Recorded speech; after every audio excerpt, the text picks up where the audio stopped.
Hello everyone, welcome to My Immigration Story. I am your host Sujata Ramteke. This is an ongoing series where we bring to you stories of immigrants from varied backgrounds, and we hope to shed some light on the challenges faced by the immigrants in America. And today we have with us Joseph Safari. Welcome Joseph, welcome to the show. Thank you so much. I'm excited to sharing my immigration story with your guest, and yeah. Thank you for joining today. Thank you for taking out time for us. So Joseph, tell us a little bit about yourself, like where you're from originally and what you currently do. I'm born in Iran. Originally, I'm from Iran. I'm Iranian, and what I do right now for work. So I'm a life coach. I live in Boston. I'm a life coach, and I work for Human Service in Boston, helping people. Yep. Amazing. So when you first arrived in US, how long has it been?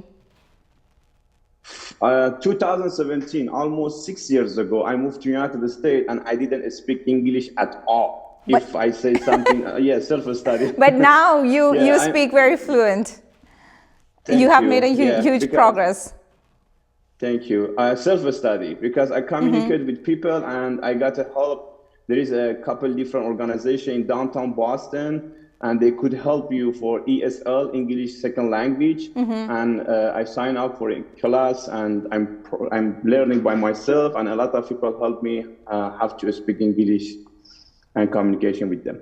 Yeah, your English is wonderful. And especially considering the fact that English is not your first language, and you haven't learned English for almost all of your adulthood, and then you started now just 5-6 years. It's huge. You should be very proud of yourself. Sometimes I have a difficult time too. Yeah, because when I moved here in 2017, and I was in refugee camp 5 years in Turkey before I moved to United States.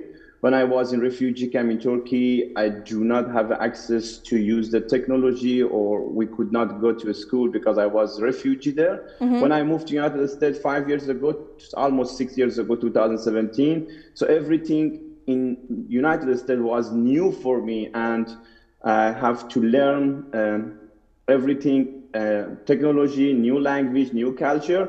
But the good thing here, there is many organizations. They help to learning for if you want to apply for job, if you want to go to school. One of them they call JVS in downtown Boston is very good organization. They help me a lot, and one of them is New England Center in Lynn, because at this time I was in Lynn, and they helped me to back to school, get a job, and yeah. So when you mentioned, you came here on a refugee status, right? Right. How was your journey? It's very interesting, when you come on a refugee status.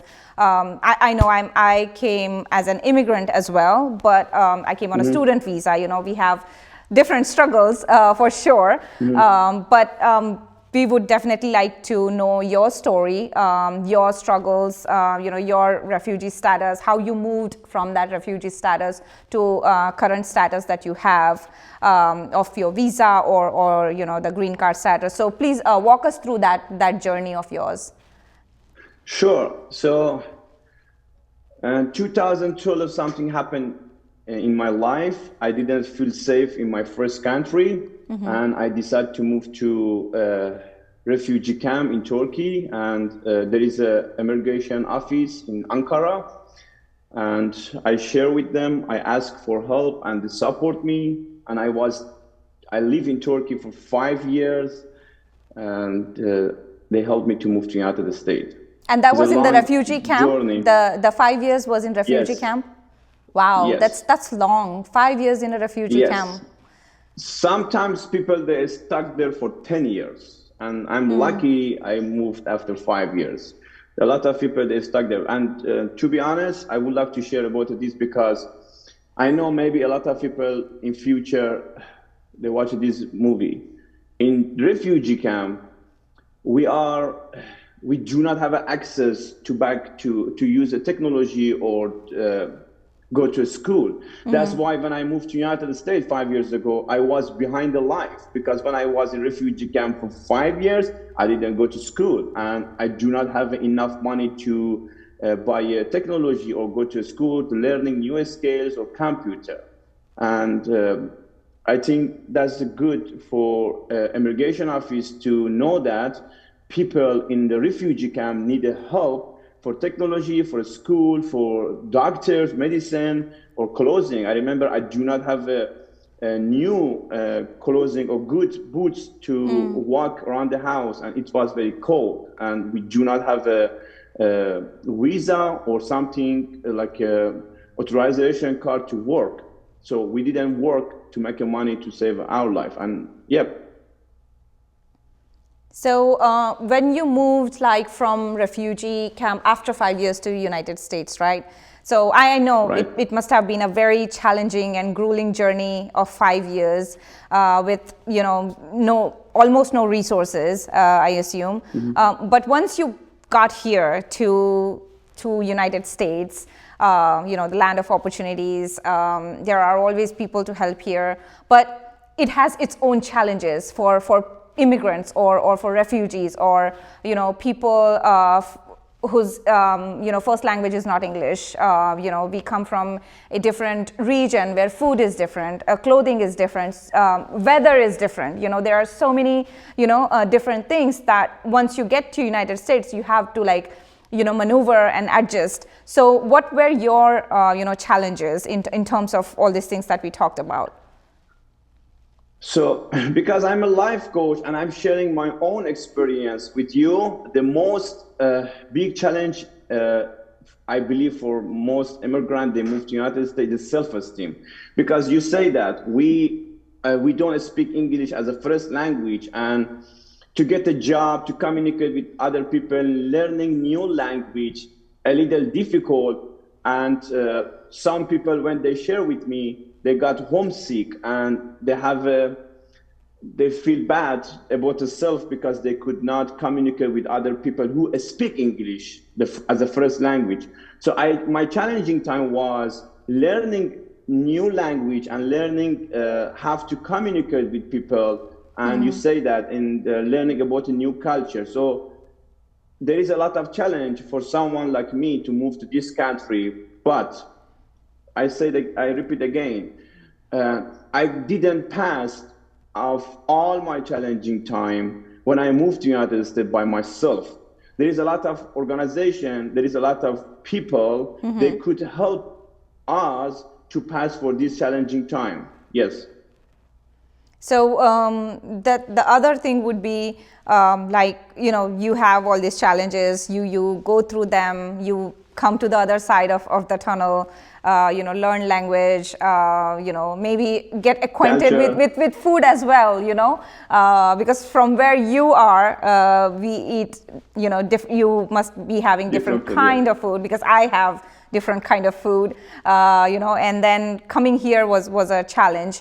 But there is other thing as well, cultural shock.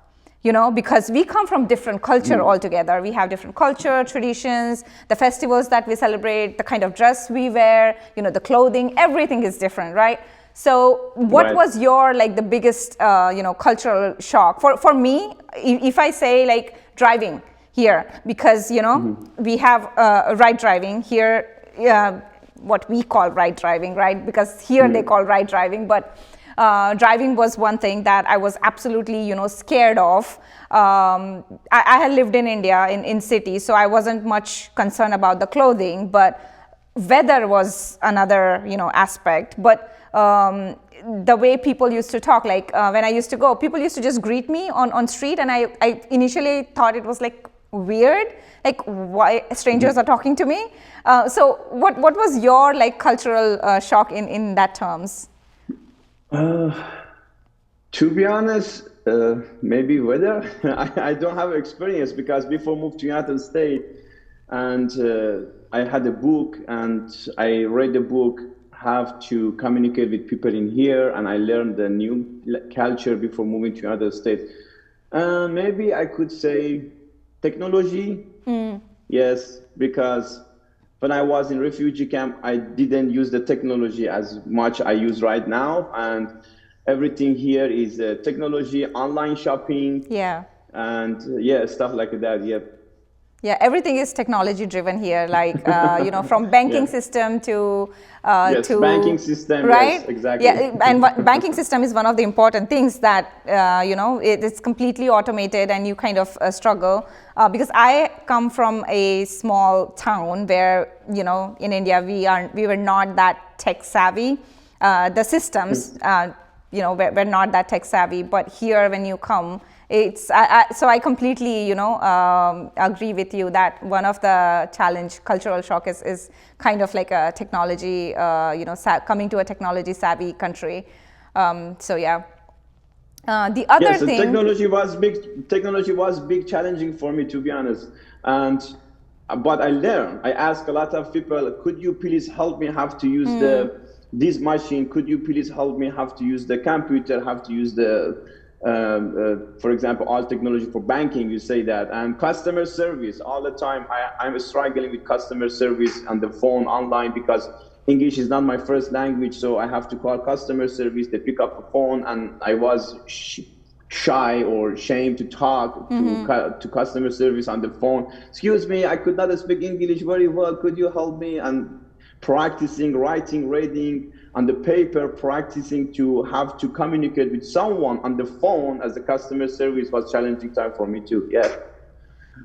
Yeah.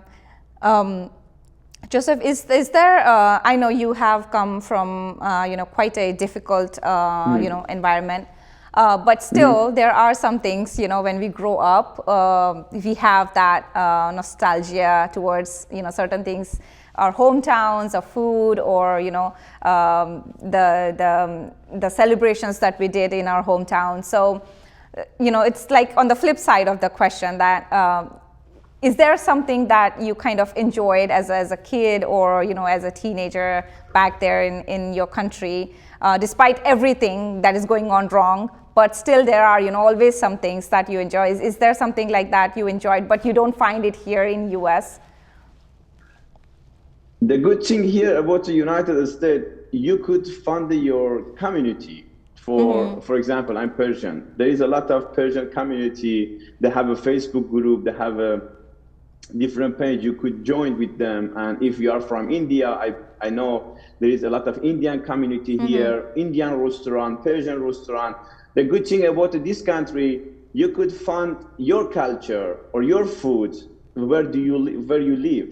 And I didn't miss nothing, to be honest.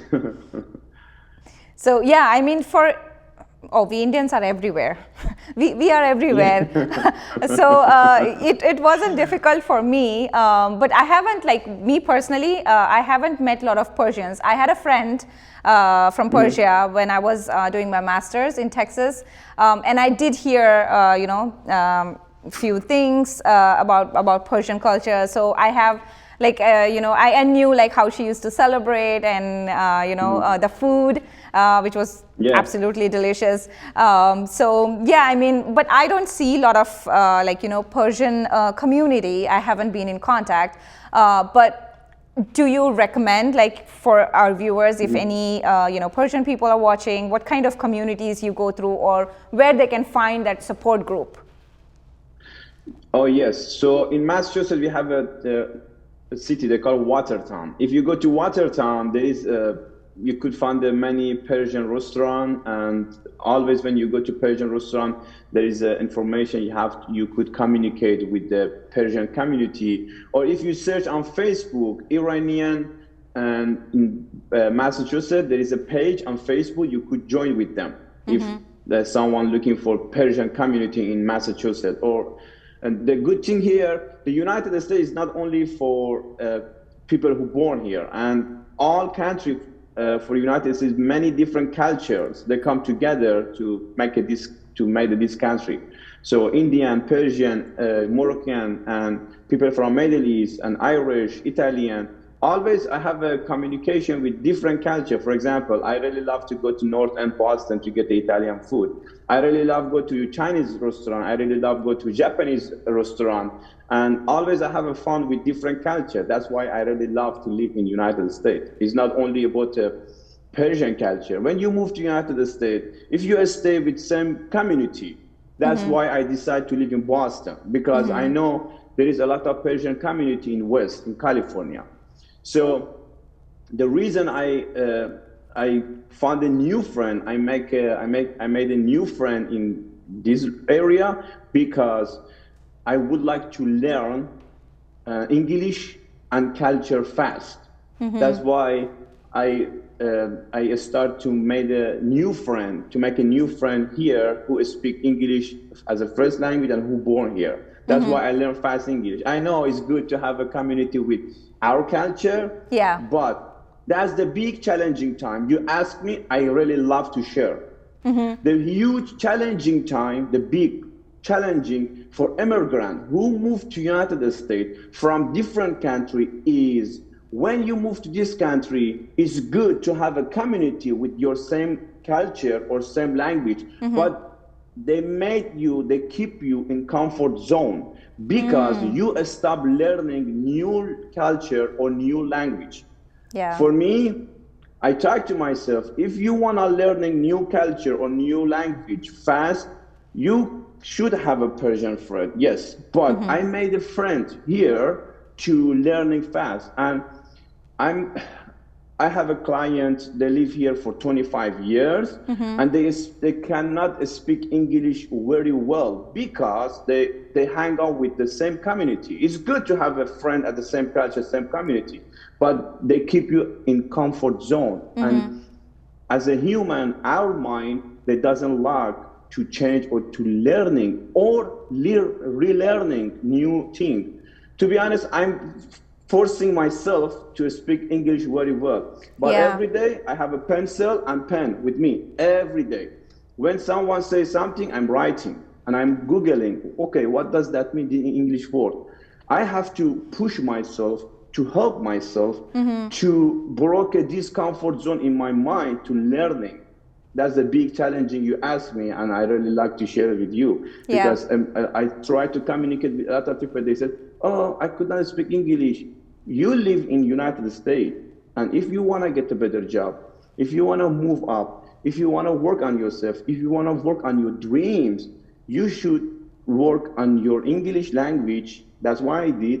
I moved here 5 years ago. I work in the restaurant as a dishwasher. At the same time, I was at the school. So I have to leave a lane with bus to go to Boston, almost 1 hour using bus and blue line to go to Boston back to Lynn. But I thought to myself, you didn't move to United States to work as a dishwasher at the restaurant for all your life. So I moved up because I surrender myself who move here or who born here and who want to work on self to have a better life. That's why for 5 years, and I study a little bit and I become to life coach. I work for a different company, and I remember there is a couple people, they moved at the same time with me, and I tried to help them. I said, find a new friend who speak English as a first language, get a paper and pen, write down any language, any English word is not familiar for your mind, just Google it and work on your language. Because if you want to get a job as a customer service, if you want to get a job at the hospital, hotel, you should learn a little bit English for communicate with people. Yes, that's a huge challenging time for people to move here. Yes. You absolutely spoken like a life coach. Be be comfortable in being uncomfortable. So the challenges, and the way you have said, like every time you hear an English word, you just go and Google it.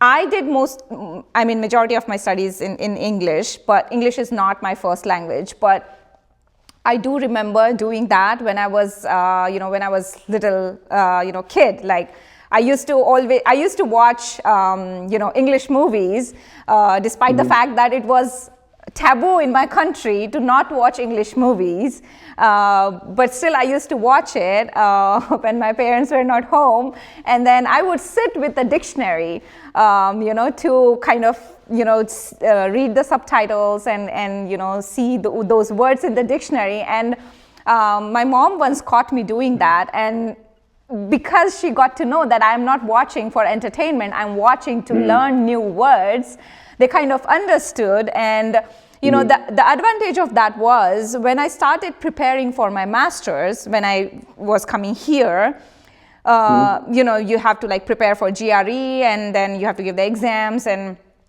you have to prepare almost like 5,000 words, like English words, to kind of crack that exam. And it was so easy for me because most of it, I knew it because I studied that when I was little. So, I made that effort when I was so young, and it paid me off after almost like 15, 20 years, So if we start being, I completely echo with your idea that when we start being, comfortable by, just the uncomfort that we are feeling, when we get used to that uncomfort that we have, we kind of, grow very fast. So that's so great. If you move to this country as a kid, it's easy for you to learning English or learning new culture because you're going to school, and they teach you.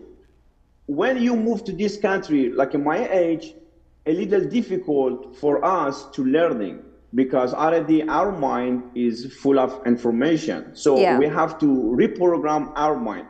I talked to a lot of people, and they said, no, I'm too old to go back to school. Or I've talked to many different people, and I have an interview with them just to know why some people, they move here and they don't want to go back to school, or they don't want to learn new culture or English language. So most of them, the answer my question is, I'm too old. I'm too old to back to school. I'm too old to learning English. I'm too old to learning new culture. No, I'm not too old. Just I'm on comfort zone. So because we comparing ourselves to people who speak English or who born in United States, as a human, always we have this difficult time. It's not only me, it's not only you. All human in this planet has this system in the mind. We comparing ourselves to other people, and negative self-talk is a bad conversation inside our mind to say, oh, this person, he speaks English very well. That's why he has a good job. I could not speak English very well like him. That's why I do not have a good job. This is not true. This is not true. Because 5 years ago, when I moved to United States, I didn't speak English at all. And right now, I have a motorcycle license. I have a driving license. I'm a life coach. I have a job. I'm going to school. I have a couple different certificates. I'm volunteer. I have a video podcast. I have my social media I'm using to helping other people. So that's my self-negative talk inside of me told me all the time when I moved here, you could not be a successful immigrant as a refugee in this country. I said, no, this is not true. So I surrender myself to people who believe in me and who can help me to move up and learning new.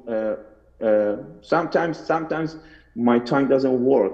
And I say, okay, sorry, give me a couple minutes because I know 3 different languages. So I have to go to process in my mind to speak. But I do not have a shame, or I'm not shy, or I don't feel low self-esteem because I do not speak English as someone who born here. That's the wrong information inside our mind as immigrant. When you move here, said, I could not do that. You could do it.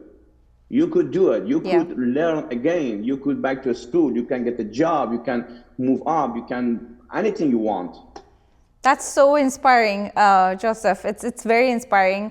The other thing that you mentioned about, the community, few of the things that I rarely hear from people, because, when you come as an immigrant, you kind of, look for, oh, where's my community? I want to go there because, it's comfort zone, right?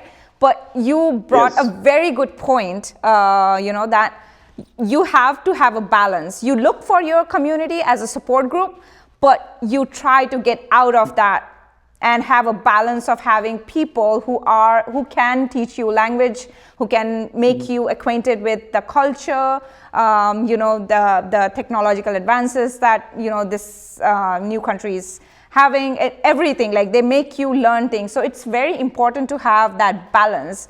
I think it's Yes. a very good point, because every time an immigrant comes, we always look for our community because we need that support. Yes, it's good to surrender ourselves to our culture or community with same language, but it's not good because if you feel comfortable with your community, you're stuck there and you don't want to change. And there is a lot of, I repeat again, there is a lot of organization in downtown Boston, everywhere in United States. You could join to learning new language, learning English. They help you for free. And social services in United States is good because if you would like to work on yourself, they help you. That's why I did. So I joined to the class in downtown Boston when I moved here, and English class, culture class, and they teach me, they show me around the Boston. I was super happy because I said, okay, that's a good opportunity. There is a people, they help you, have to write a check. I remember I could not write a check. I don't know how to write a check because the language barrier. So for example, right now I'm a student and there is a huge book, it's a clinical language, it's a medical language. I could not read the book by myself. So I asked people, they helped me how to through the book to understand the book. And one more thing I would like to share. Always, when I'm walking in the public, because I live by myself and always I walk around, I see the people. That's most challenging time because I love people. I care about the people. I really love people. I care about the people. I would like to because I believe everyone deserves to have a better life. I believe everyone deserves to have a good life. So always when I walk in the public, I see everybody on the phone, on social media. Social media is good if you use it to work for your dreams. If you use the social media or internet or technology to wasting your time and wasting your energy for nothing, it cannot help you. So always this phone helped me to learning something new, learning new skills, how to be a better coach, how to communicate with other people. But my suggestion for people, this phone could help you to learning English, to find a job, to working on yourself or working on your skills. That's my suggestion. And sometimes, to be honest, I could not lie. Sometimes I feel people, they're wasting time on social media or internet or technology. I say, wow, you could use this phone for learning something new for help your life. Yeah, so correct, and it's I completely echo your thoughts there. I myself is a very light social media user. I sometimes I do waste my time scrolling. I'm not going to lie, but it happens I think it's more about the awareness part, like how aware you are about yourself and how quickly you can bring yourself back to not doing the social media. But it's very interesting. Joseph, we are almost towards the end. I want to ask this. I ask everybody, when you came to America, did you have an American dream, and do you think that you have achieved your American dream? Yes. My American dream is not buy a big house or buy a sports car or buy a jewelry or stuff like that. My American dream is living in the freedom. So I'm living in the freedom. That's my dreams. To live very somewhere rare to hear. peaceful. Because a lot of people, I ask them, what's your dreams when you want to move to United States? Most often the answer my question is, I would like to buy this car. I would like to buy a big house. I would like to buy this motorcycle. I would like to do that, do this. Yes, it's good to have a car. It's good to have a big house. It's good to have money. I love money. It's good to have a jewelry or motorcycle or anything. But the first thing for me when I moved to United States was living in freedom. That's very enlightening, actually. That's the word I have. Freedom. Yeah. Democracy. There is nothing more precious than freedom. Nothing more freeing than freedom. Absolutely. Freedom. Joseph, I could talk about anything I want. I could do anything I want, and no one arrest me, and no one put me in jail. Freedom. Freedom it is.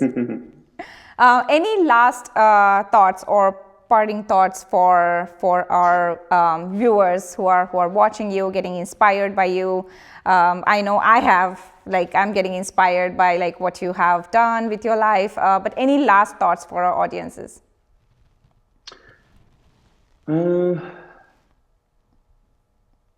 You could do anything you want if you get the help. That's why I did when I moved here. I raised my hand, I asked for help, and I have a good life right now. Amazing. Thank you, Joseph. Thank you for joining today. We had wonderful time. I definitely have learned a lot from you, and I'm sure our viewers have gained quite a knowledge from you. Thank you so much for your time today. Thank you. Thank you everyone for watching my immigration story. I am your host, Sujata Rapteke. You can watch this episode on local channels or on our website. It's called fcatv.org. I'll see you next time.